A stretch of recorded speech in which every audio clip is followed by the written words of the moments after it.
Thank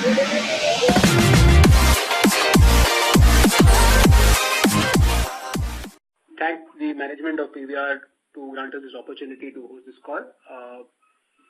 The management here is represented today by Mr. Gautam Datta, CEO, Mr. Kamal Gyanchandani, CEO, PVR Pictures and Chief Business Planning and Strategy, Mr. Nitin Sool, Group CFO, and Mr. Rahul Gautam, VP Finance. I'll hand it over to the management for opening remarks. Thank you very much. Thanks, Abhishek. Thank you everyone for taking out time for this call. I'll give a brief snapshot on the quarter numbers and then we can all get into Q&As. So consolidated revenues for the quarter were 592 crores as compared to 500 crores during the corresponding period of last year, which were up by 19%.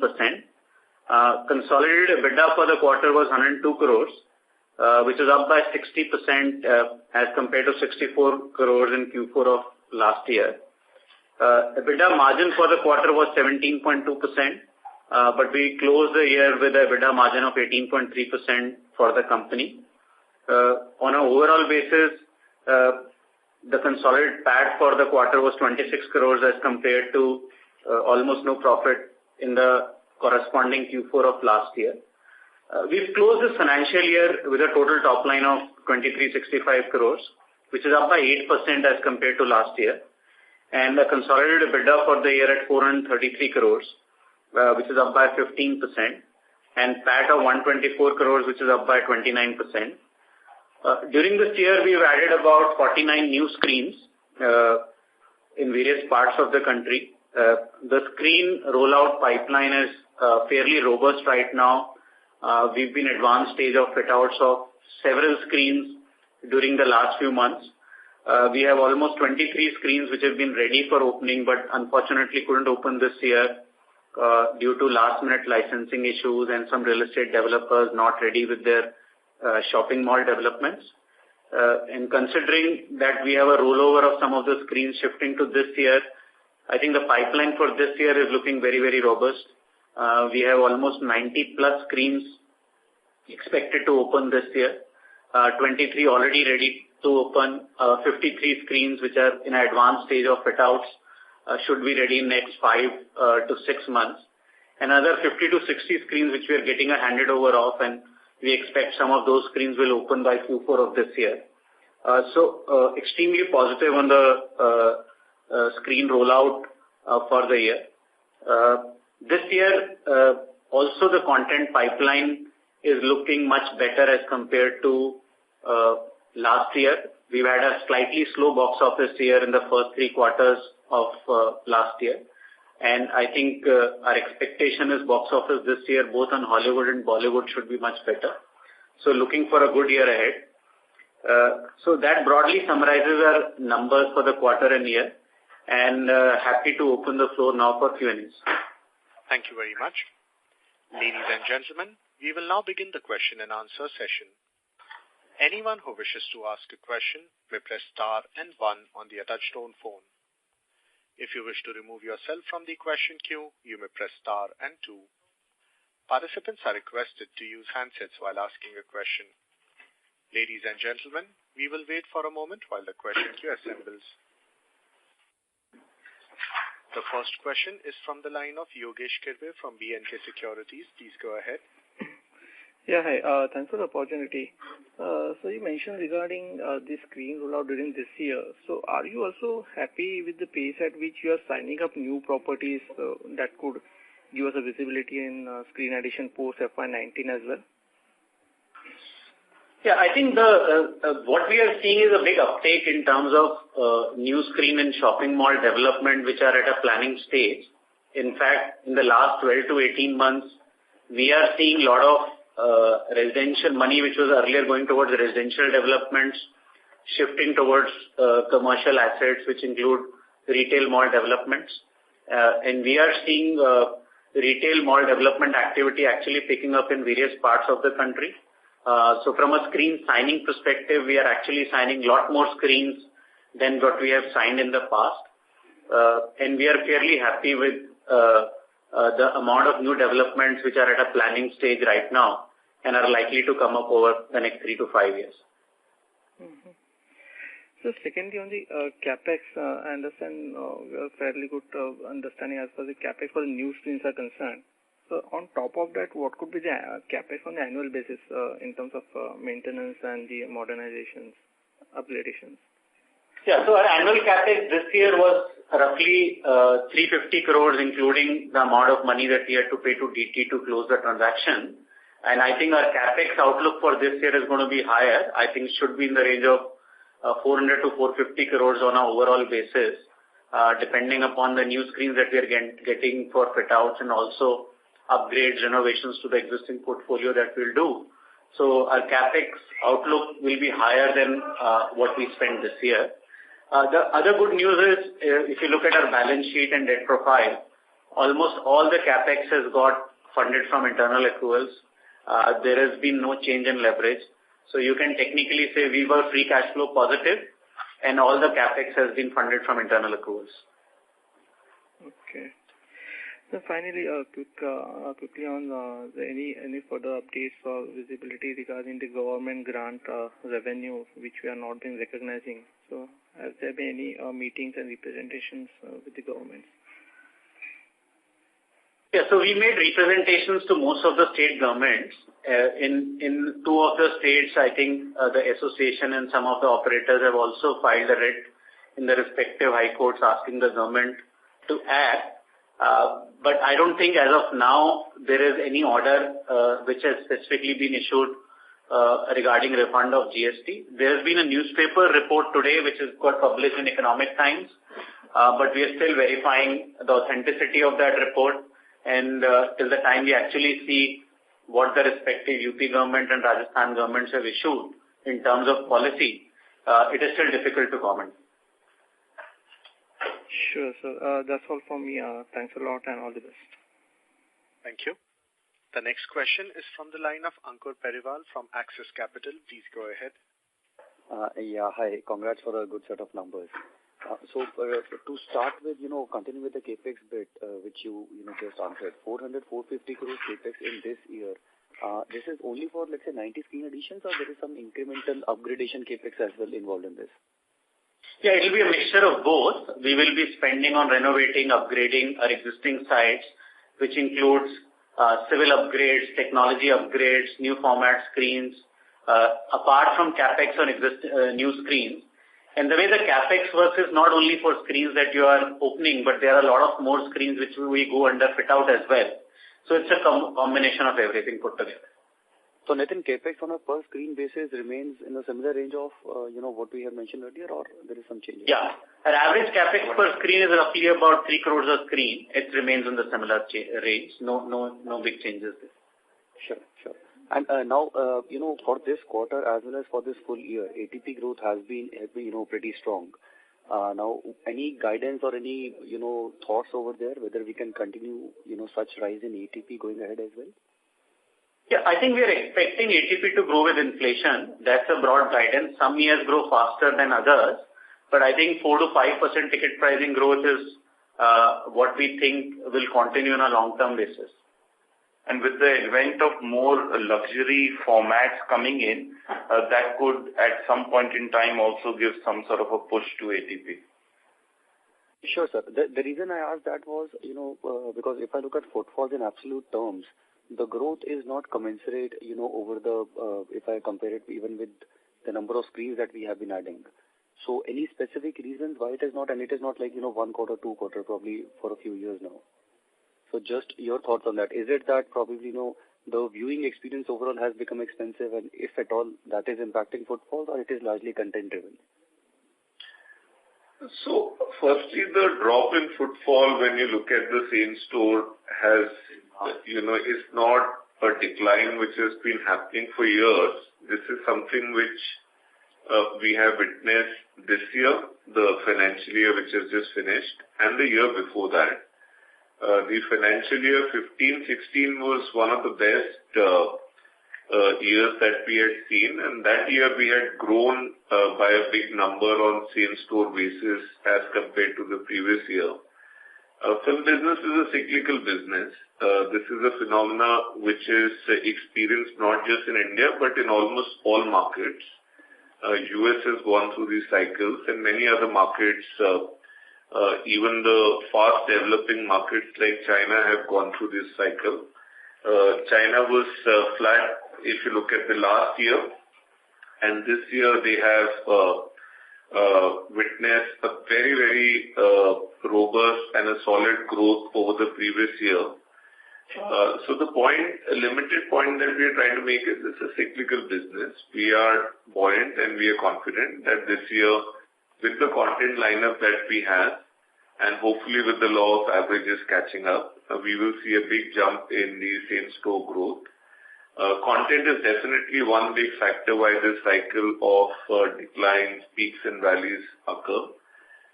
The other reason is also because India is a very sort of peculiar country, peculiar market in the sense that there is overcapacity in certain pockets, but then there is huge amount of undercapacity or negligible presence in other pockets. Even if you look at cities, you would find there are certain pockets which are highly competitive, and then there are certain pockets which have no presence of multiplexes at all. As we build more multiplexes, these anomalies will get corrected, will get streamlined. Because of these anomalies also, often you see in certain markets we experience same-store decline in admissions. But our buoyancy on business, our belief on content bouncing back, our filmmakers, our colleagues and our peers on the production side of business, we remain confident that they will get their act together and they will produce bigger and better films which will hopefully attract more people at our cinema. Sure, sir. That's helpful. Thanks a lot. That's it from my side. Thank you. The next question is from the line of Naval Seth from Emkay Global. Please go ahead.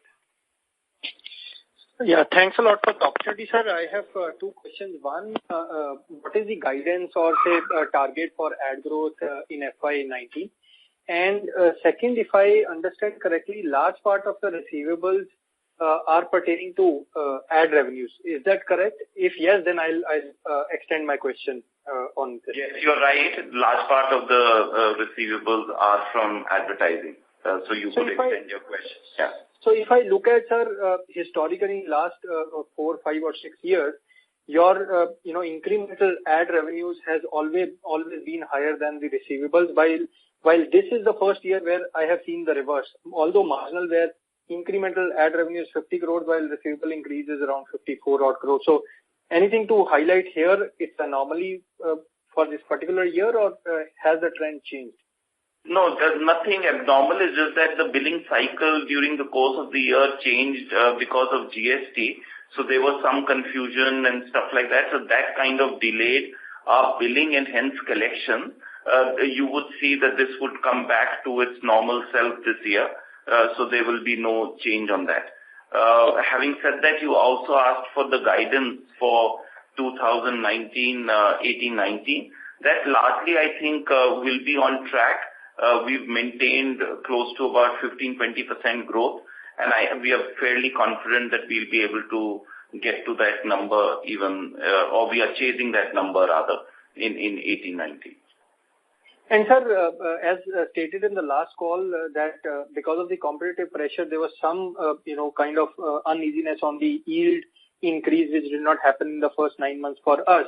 So has that now stabilized, and have we started to see yield improvement, happen? No, it's a process. We are getting there.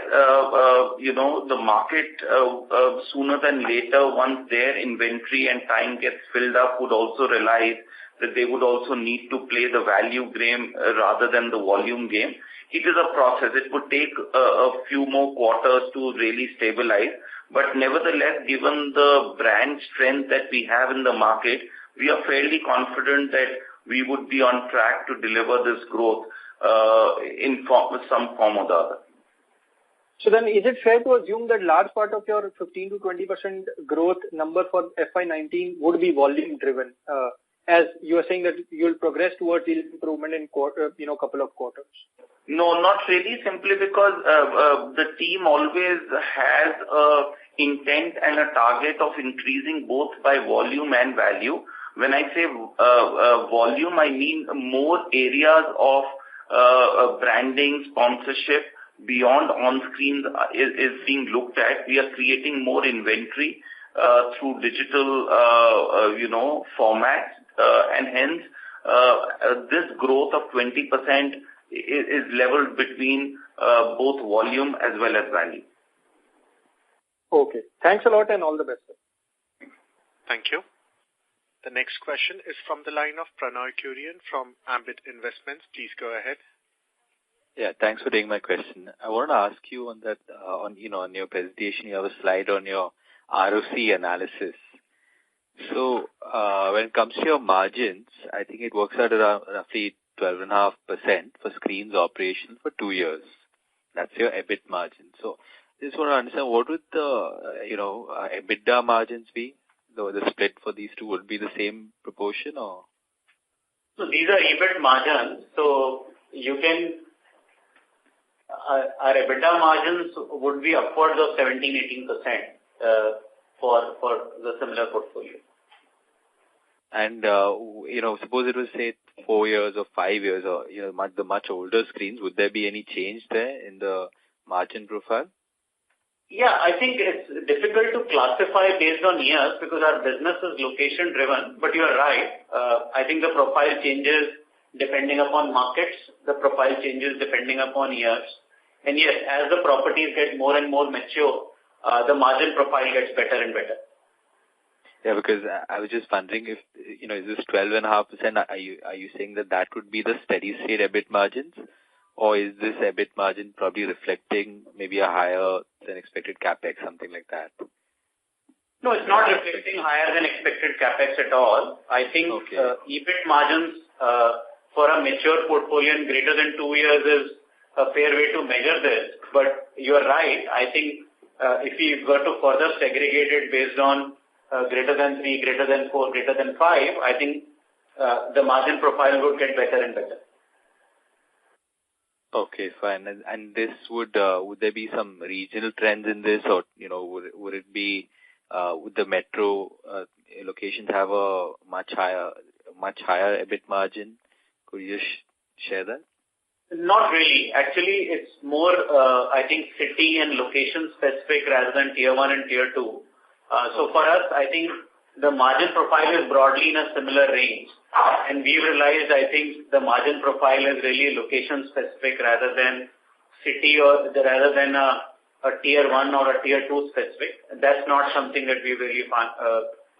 Tier 3 is a very small part of the portfolio, so I would say that's currently a startup kind of a stuff. But tier 1 and tier 2, we haven't seen any big difference in profile. Okay. All right, thanks. Thank you. The next question is from the line of Tushar Jain from IIFL Securities. Please go ahead. Hello. Yeah, good evening, sir. My question is on our food and beverages segment. So recently there has been one PIL, right, regarding the price regulation on food and beverages. So upon which the Mumbai High Court is coming up with some regulations. So how do you see that affecting our margins? So first of all, I would like to highlight, I think there is a lot of miscommunication in the media.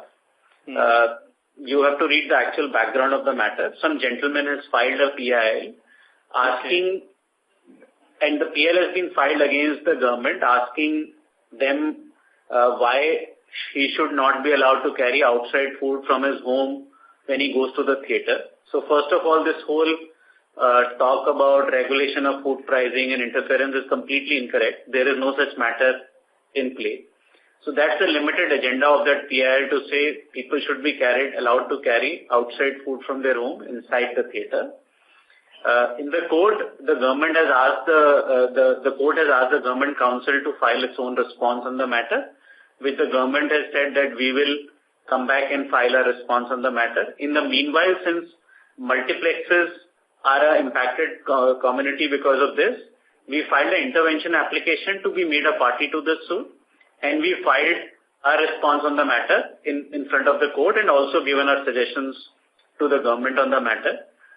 Since the matter is sub judice, I would not like to want to comment on it, and the association would not want to go and do a media trial on this issue. But it's like akin to saying that I want to go to a restaurant, but I want to carry food from home and eat there. So, which is a fundamental right given the constitution for us to conduct business. So, I think this matter is pending, this PIL is pending before the court, and I think it will be getting heard over the next few months, and we'll get to hear on the matter. Okay. And one more question regarding this. How this OTT platforms are affecting us? Like this, recently some movies have released within 50 to 60 days from the theater release. So how do you see that as a threat? So India, like any other maturing entertainment economy, is witnessing a growth of multiple formats, multiple distribution channels, and this augurs very positively for film business on the whole, because they have our filmmakers, our colleagues have another distribution channel to monetize their content, which eventually comes back to the film business, and it creates a positive cycle for film business because producers are empowered to make bigger and better films. That's point number one. So we don't see it negatively, we see it as a positive phenomena.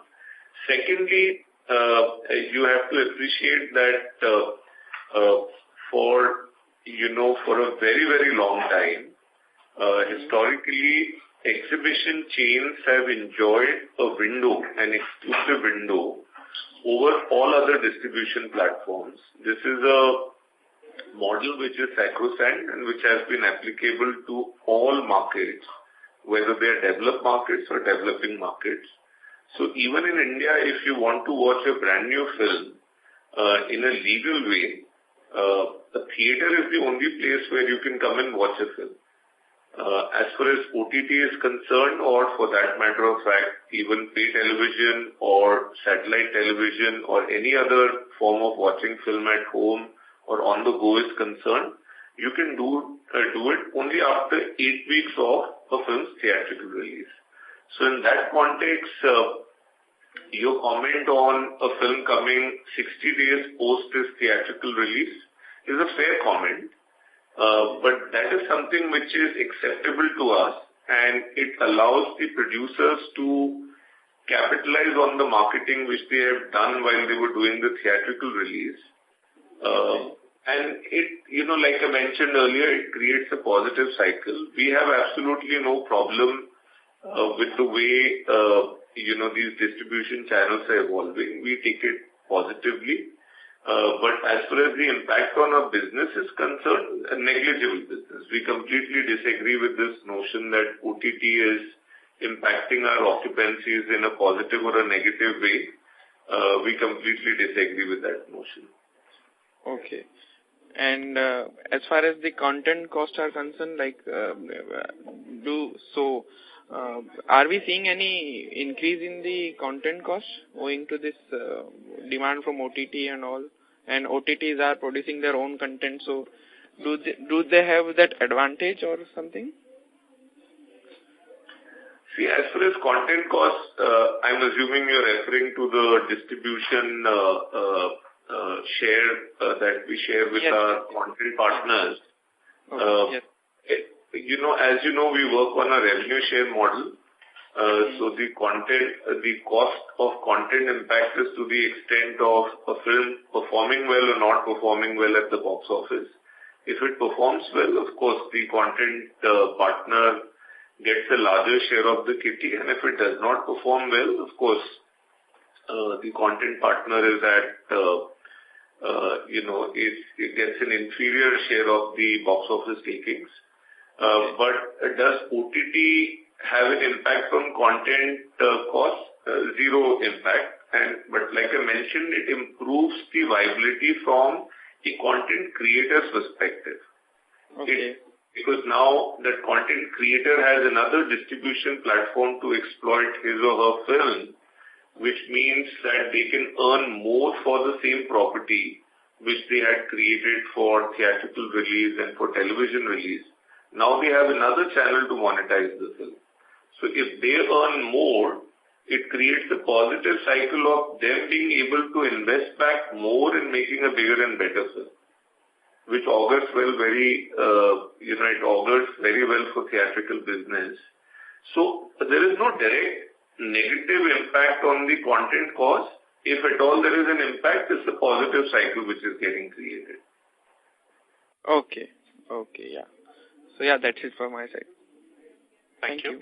The next question is from the line of Sonal Gandhi from UBS Securities. Please go ahead.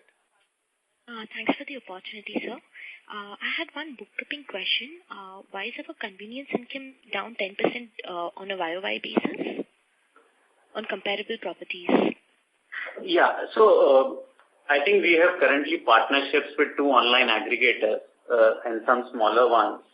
But our contract with Book My Show was a long contract which was drawn out over a 5-year period, and this is the last year of the contract. So one of the reasons, I think towards the tail end of the contract, the revenue share was not very heavily skewed in our favor, and that's one of the reasons you see the convenience fee share has been slightly marginally lower than previous financial year. And last year we also had another operator, Just Dial, which was contributing to the kitty, and after Just Dial has moved out, one of the reasons also is we haven't been able to find a big replacement for Just Dial. So that's the reason one of the revenue streams on convenience fee is marginally lower. Okay, and secondly, sir, what would be our share in Bollywood revenues right now? In Bollywood movies? Well, it will be roughly between 22 to 25%, depending upon the kind of film that's releasing. But it would be broadly in that range. I think for films like Padmavat, etc., I'm just looking at the numbers. If you look at our box office sheet, we've done a net box office in case of Padmavati of about 75 crores.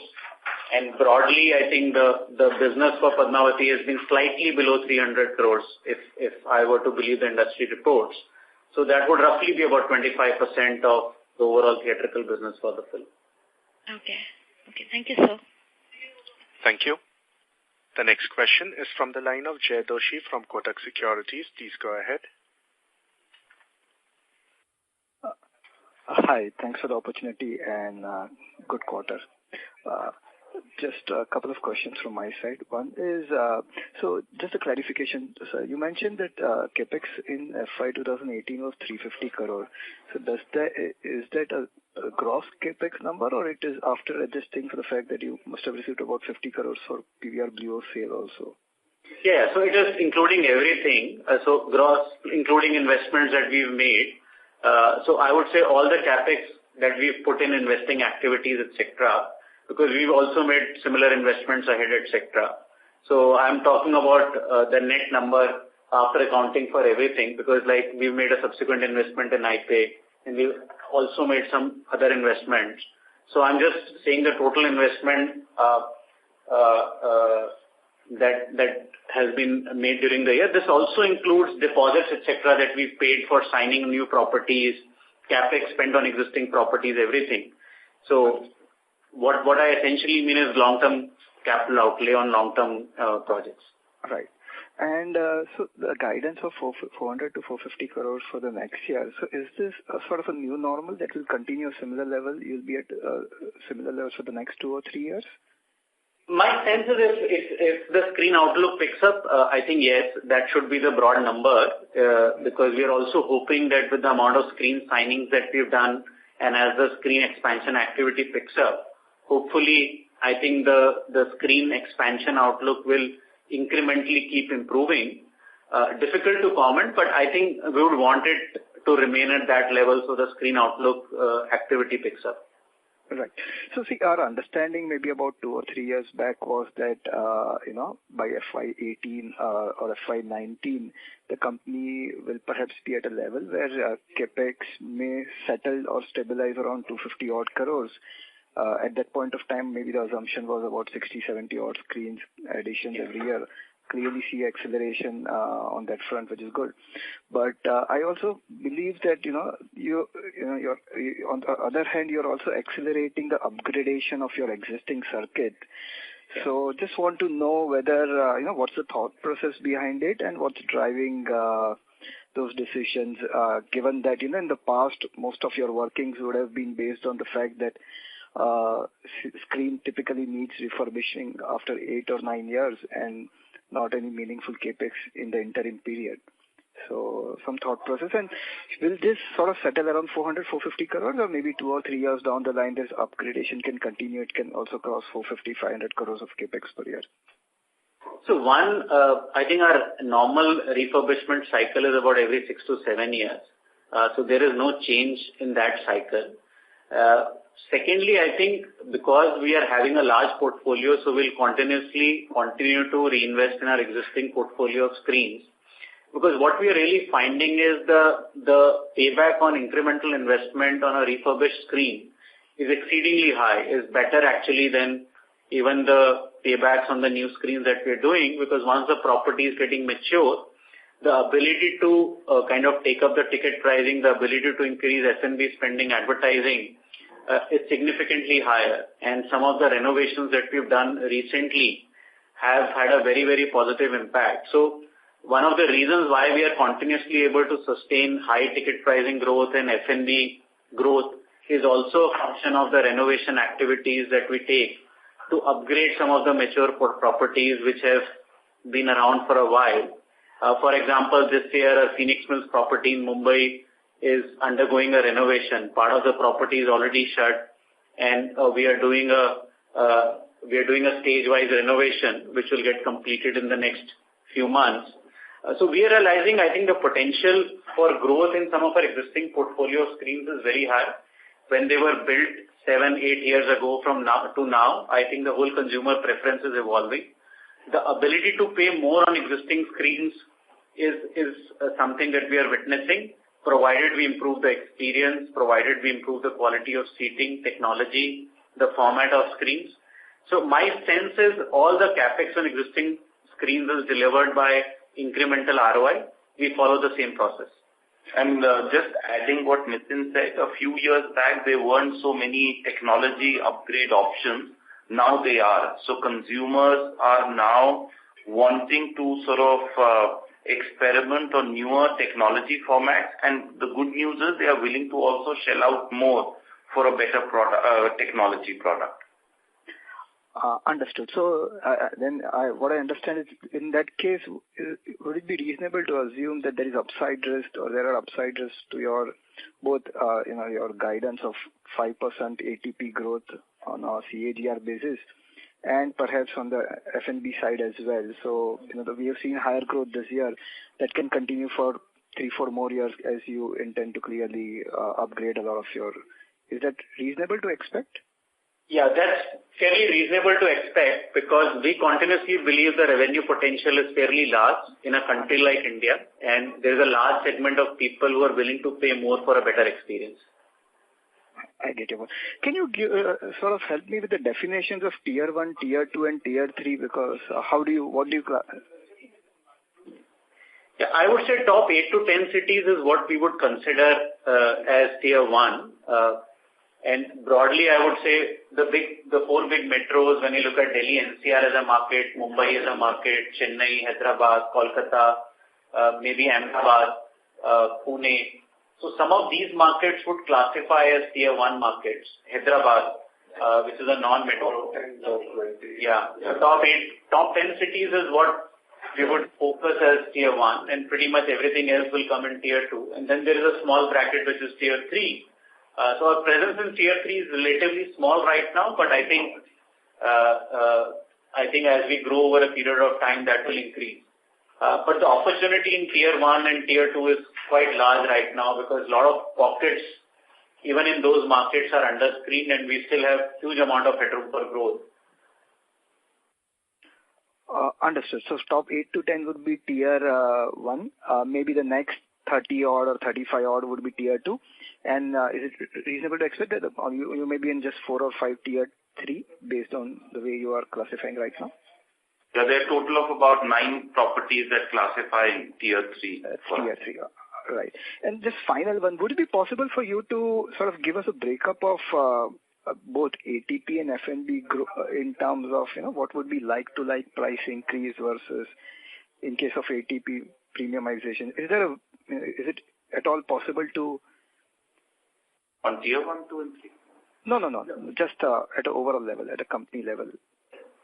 No, I didn't get your question because we do publish our same-store numbers in terms of pricing. No, I'm saying like-to-like, ticket price increase in like-to-like terms versus through upgradation. Okay. I can give you that answer just to give you a broad overview. Yes. That we have 58 screens, which are premium screens that we have, and those warrant close to about 500 rupees, 440 rupees ATP, so double of what we operate on currently. We currently operate on 209 rupees, so we are double of that on the premium screens, all consolidated. Okay. And even the SPH is exactly in line with that. It's the double of what the company gets on that. Understood. Thank you so much, and all the best for the coming year. Thank you. The next question is from the line of Shilpa Patnaik from JM Financial. Hello. Hello. Yeah, we can't hear the question. Hello. Can you hear me now? Yeah. So I have just one question. So recently we have seen instances where Netflix has bought international rights to certain Hollywood movies, as a result of which theatrical release of those movies haven't happened in places like India. Do you see this trend affecting your Hollywood revenues meaningfully?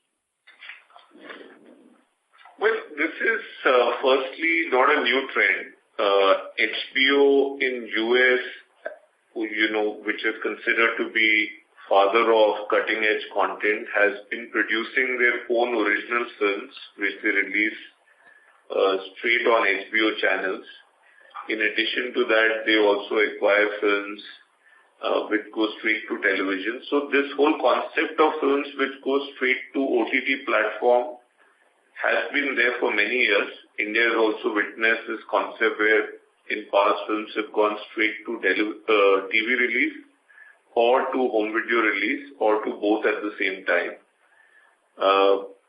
There is no impact of this because Netflix so far is focusing on films of 10 to 15 million budget, and these are typically I would categorize them somewhere between small budget and mid budget, somewhere in between these two categories.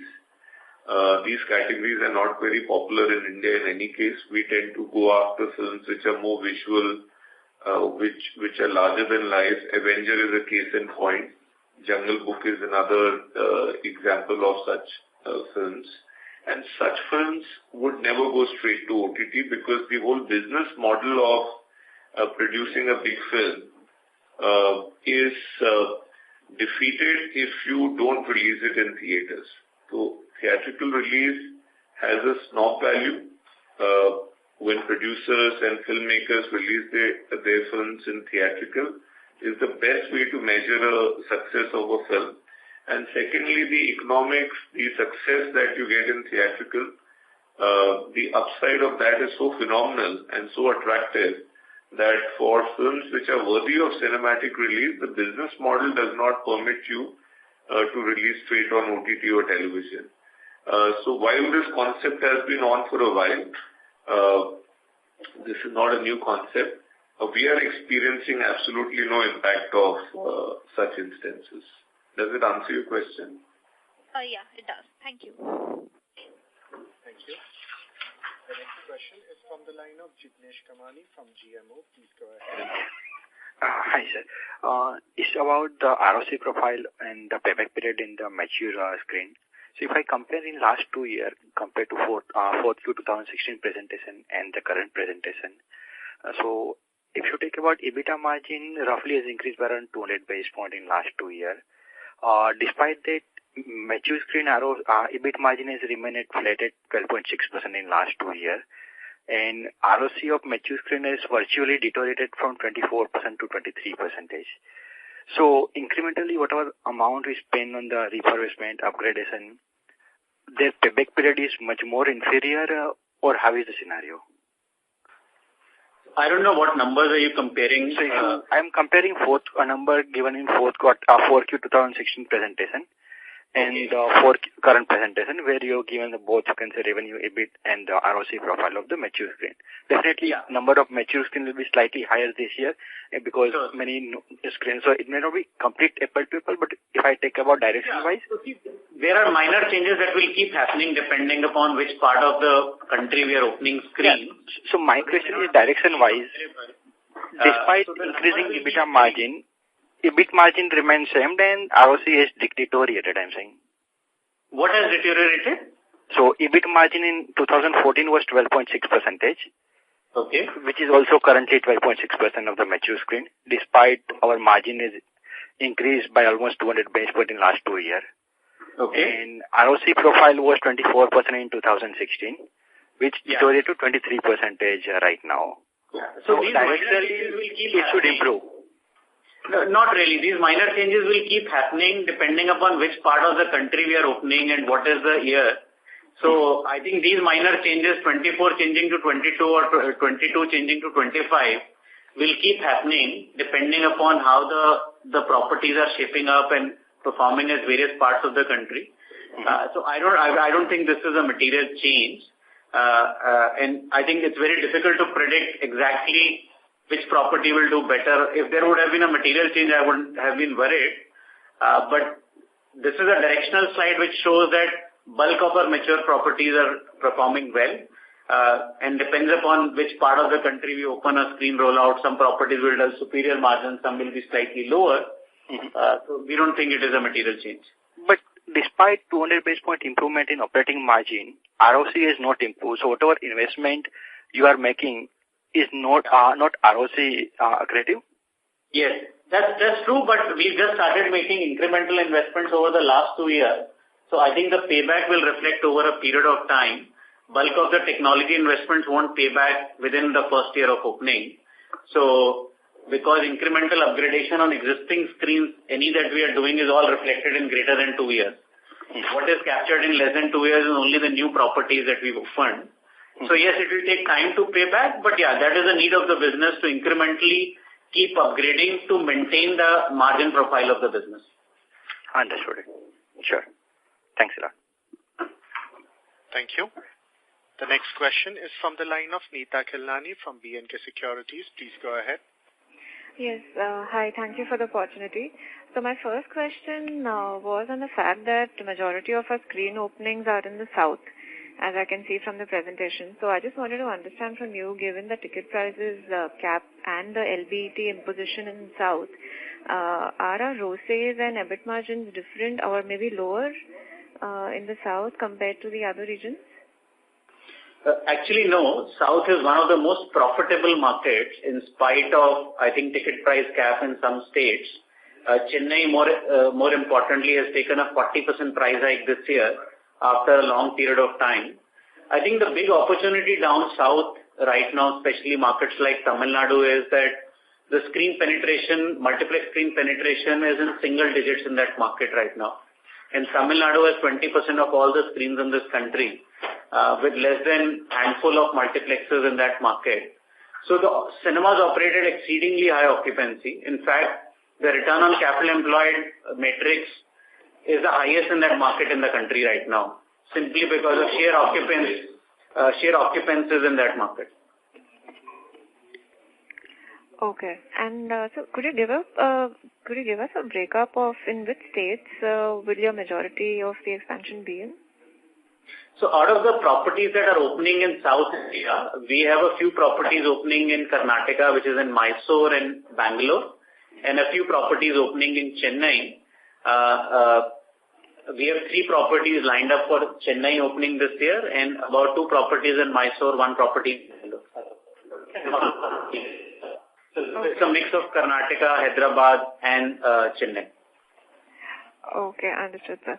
And secondly, sir, the enabling resolution of raising of about 1,000 crores through NCDs, is this directed towards event maybe that you have in mind in the next 2 years, or it's just, maybe some inorganic expansion, or is it just for the purpose of maybe some regulatory reasons? See, as a business, we always want enabling borrowing powers and fundraising abilities to be staying in the business. And normally, the way the law is that any fundraising that you need to do, you also need to have a broad enabling approval from shareholders. So we thought it is a good opportunity. We believe that I think the whole cinema business in India will consolidate further in the next couple of years, and the number of smaller players will find it tougher to operate in the business, and which will throw up consolidation opportunities over a period of time. And PVR as a leader would want to participate on each opportunity on its own merit. So this is enabling a resolution so that we should have the flexibility to raise capital and financing as and when the need arises. And I don't think you should read anything more than that into this. Okay. Got it, sir. Thank you. Thank you. The next question is from the line of Amit Kumar from Investec Capital. Please go ahead. Yeah, thank you so much for the opportunity, sir. To begin with, just a quick bookkeeping question. There is an other comprehensive loss of around 9 crores in this particular quarter. What is that exactly? Yeah, I think so. We had made an investment in IPIC, one of the companies in US.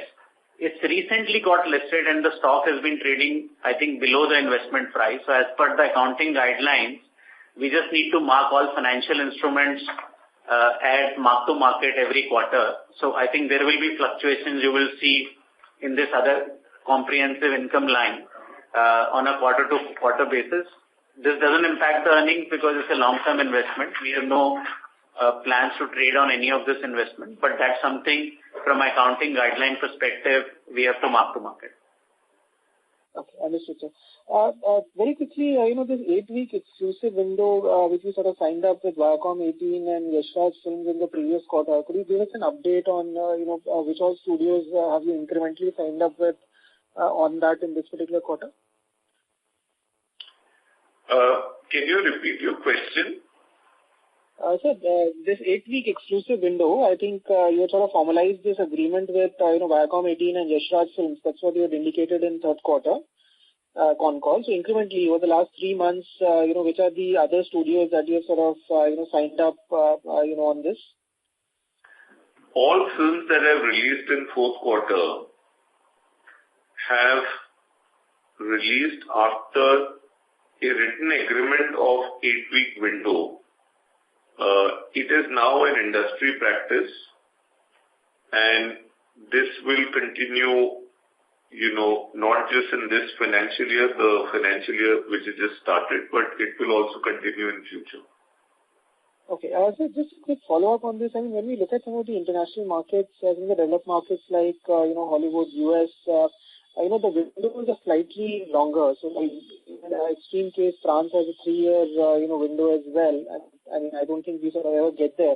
But do you believe that this, 8-week, exclusive window is good enough, and maybe not now, but at some point of time, you would want to, as you sort of create more value, for your content partners, you would want to sort of go, expect this to sort of go higher, maybe 10, 13 weeks or something like that? So we would not like to comment on our discussions with our content partners. Those are confidential, sensitive discussions which we would like to keep between the two parties. But we are very comfortable with the 8-week window. India as a market in that context is different from US as a market. And we have to see India with a different prism. All I can say is that we are extremely comfortable and very, very satisfied with the 8-week window, and we think it's a good win-win for both content creators as well as us exhibitors. All right. Just one final point in mind. The share of Bollywood, Hollywood and regional that you give, I mean, if you can just share that for FY17 and 18, please, on the box office side. And the share for Bollywood in financial year is 59% is Bollywood, 15% is Hollywood, and 4% is Hollywood dub, and 22 is regional. All right. And what was this last year? It was 65 for Bollywood, 3% for Hollywood, 7% for Hollywood dubbed, and 25% for regional. I'm sorry, can you please repeat the last numbers again? 65, you said?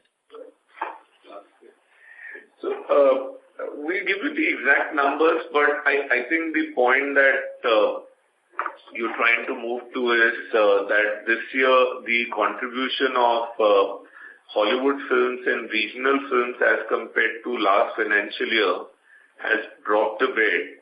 Is that the question you're trying to allude to? No, sir, I'm just sort of trying to get the numbers, that's all. Okay. We'll just give you the exact numbers. If you could just give us 1 second, we'll give you the exact number.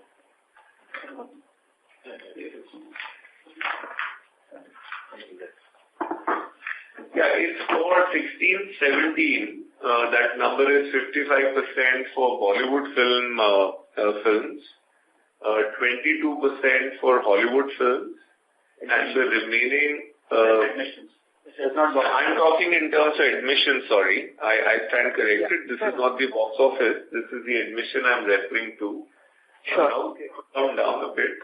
Yeah, and 23% for the regional films.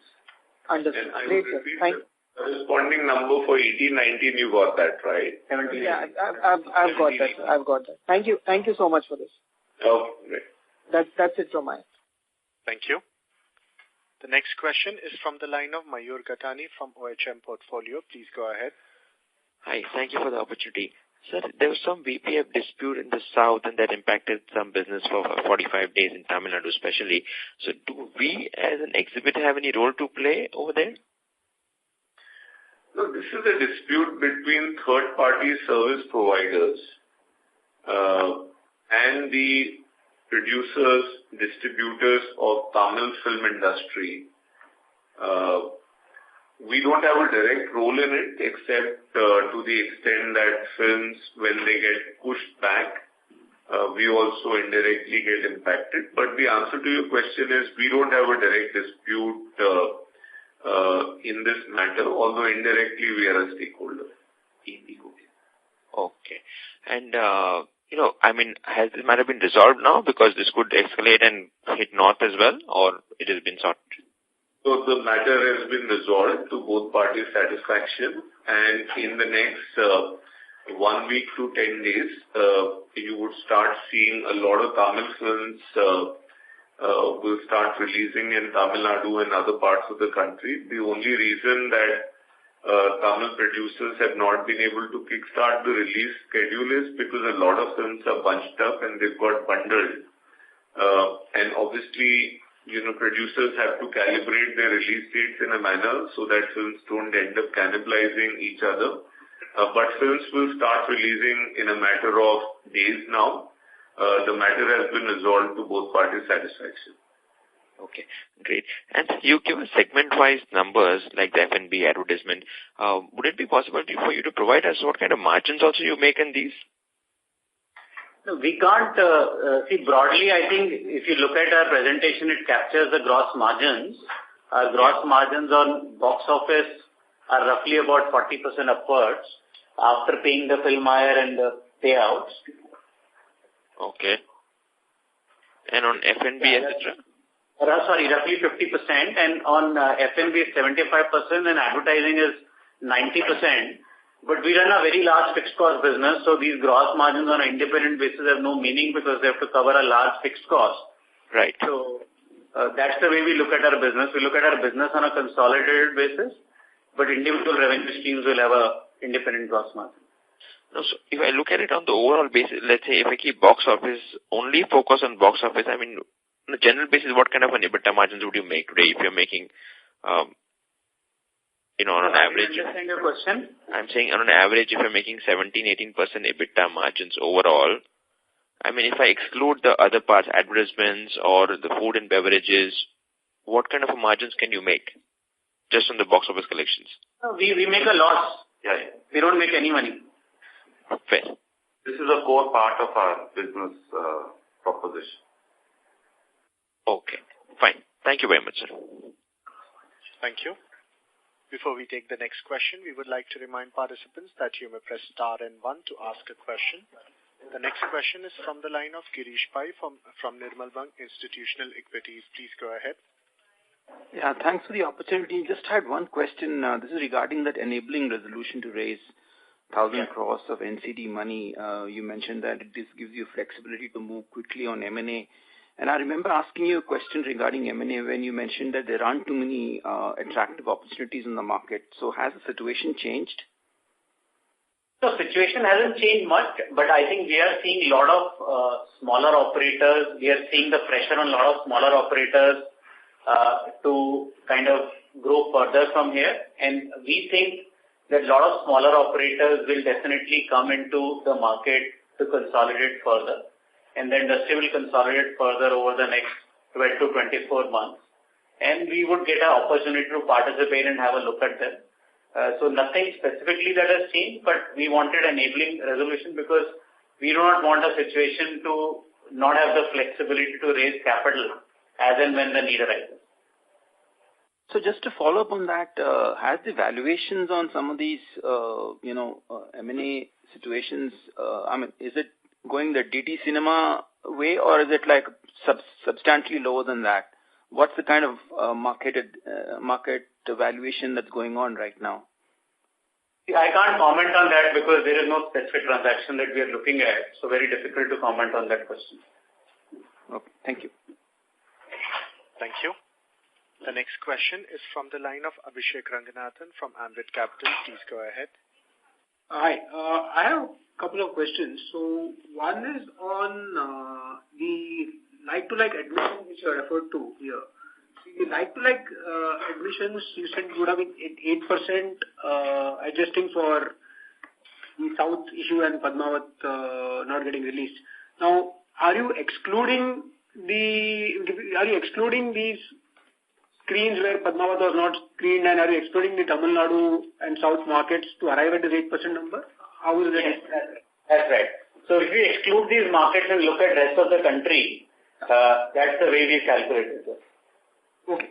And last thing is that if you could break up your renovation capex, upgradation capex, which you have spent amount for upgradation capex in FY18, of the 350 crores and the 450 crores, how much of would be the renovation capex you're looking at? And for how many screens? More importantly, I want to get a sense of how many screens did we renovate in FY18? Yeah, so it's very difficult to put a number because I think the capex on existing screens is a bunch of things that we must do, which is technically maintenance capex, and then there is stuff that we do on renovation. But broadly, I think our capex on new screens will be about 300 to 325 crores, and capex on existing portfolio will be 100 to 125 crores. So that's a broad estimate right now, but I think as the year progresses, we'll take a view, because sometimes the capex on existing screens is also determined by free periods that we get to shut down properties, renovate, etc. If we find the tailwind of box office to be very strong, then some of the capex is therefore to leaner periods. So I think it is more opportunistic sometimes to take a view on the capex on operating screens. And how many screens did we renovate this year, and how many are you planning to renovate next year? About roughly 17 to 18 properties is something that we have renovated this year. I think it would be broadly a similar number, or maybe about 12 to 15 properties again coming up for renovation this year. So 17 properties, we are looking at something like about in the region of 50 to 60 screens. Is that the number number of screens we have renovated? We have to actually calculate, but about that much, yes. Okay. Sure. That's all from my side. Thank you very much. Thank you. That was the last question. I now hand the conference over to the management for their closing comments. Thank you very much, everyone, for taking out time and being on the call. And if you have any follow-up questions, feel free to write to me or my colleague Rahul Gautam, and we'll be happy to answer them.